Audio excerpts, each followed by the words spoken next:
Good morning, class second. How are you all? I hope you all are fine at your home. So, children, welcome back to your online classes.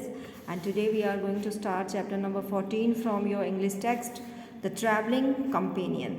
And the children, this is the last chapter of your English text syllabus. ये English text के syllabus का आपका last chapter है. And then your chapter will be, your syllabus will be completed. Okay. So now let's start the chapter.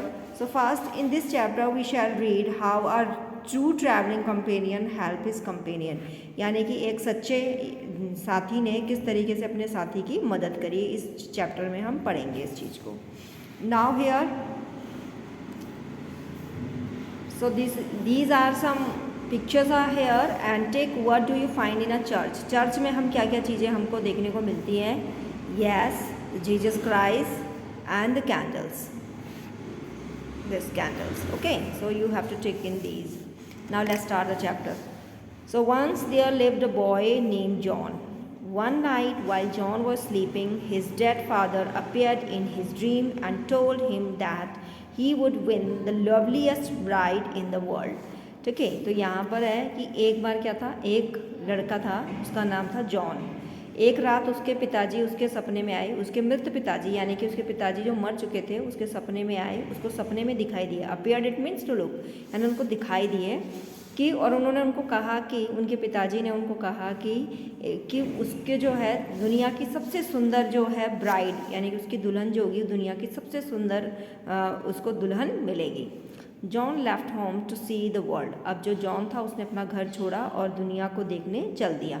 In a church he saw two man trying to take a dead man out of a coffin because he had died without paying the money he owed to them.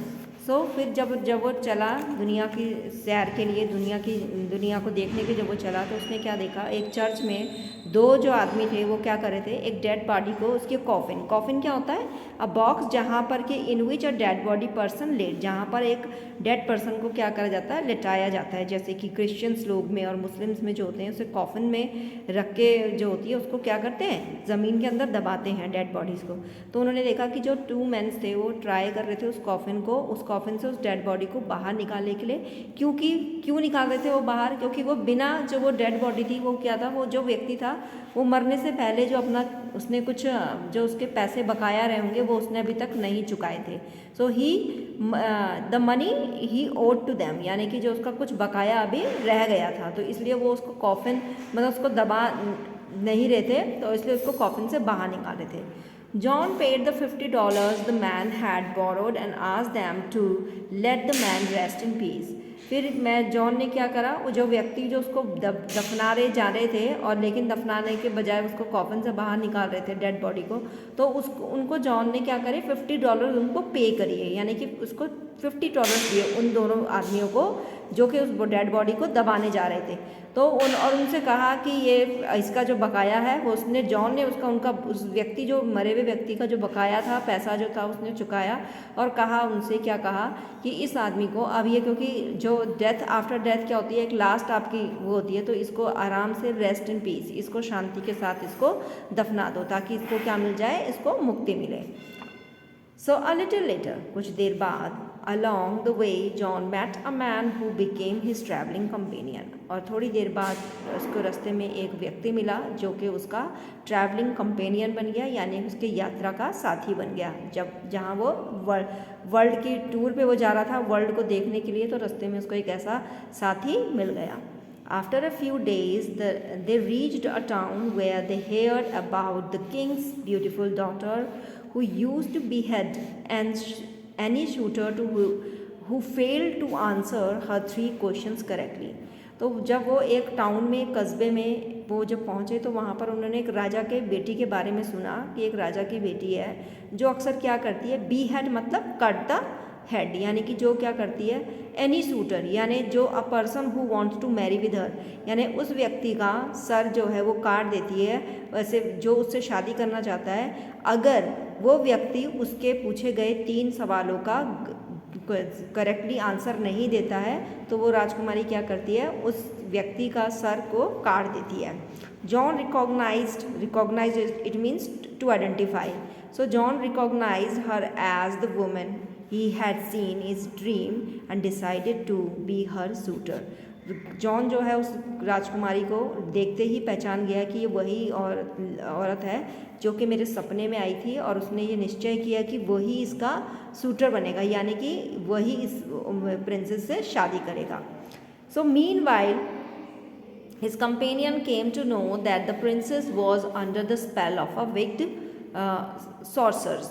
तो यानी कि जब तक उसने John ने ये decide किया, तो जो उसका साथी था, उसका कंपेनियन था, वो ये जानने के लिए जाता है कि जो उसको क्या पता चलता है कि जो राजकुमारी है वो किसी एक विक्ड मतलब दुष्ट जिसे कहते हैं, विक्ड सॉर्सर, एक विक्ड जादूगर के वश में है. यानी कि जो भी वो ये सब कर रही है वो किसके कारण कर रही है, क्योंकि वो एक जादूगर के वश में है.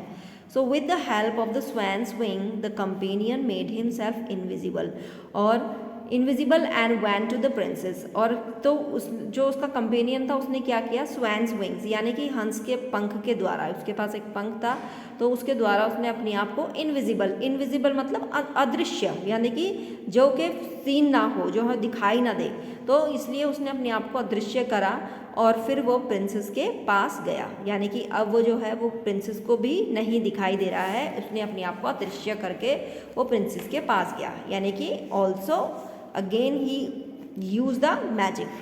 So he overheard the questions and answers that the sorcerer told the princess to ask.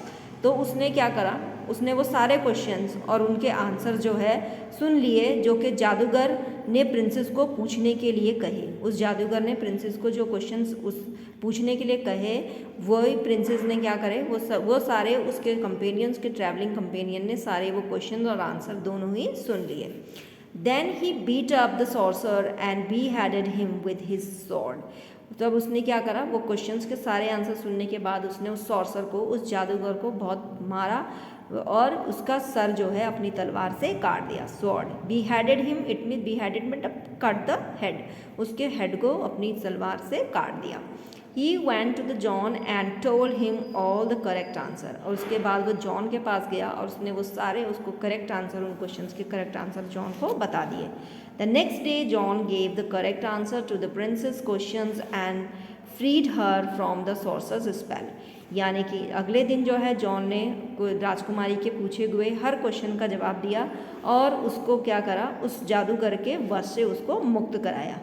They were married and lived happily ever after. और इसके बाद दोनों ने शादी करी और दोनों खुशी खुशी रहने लगे.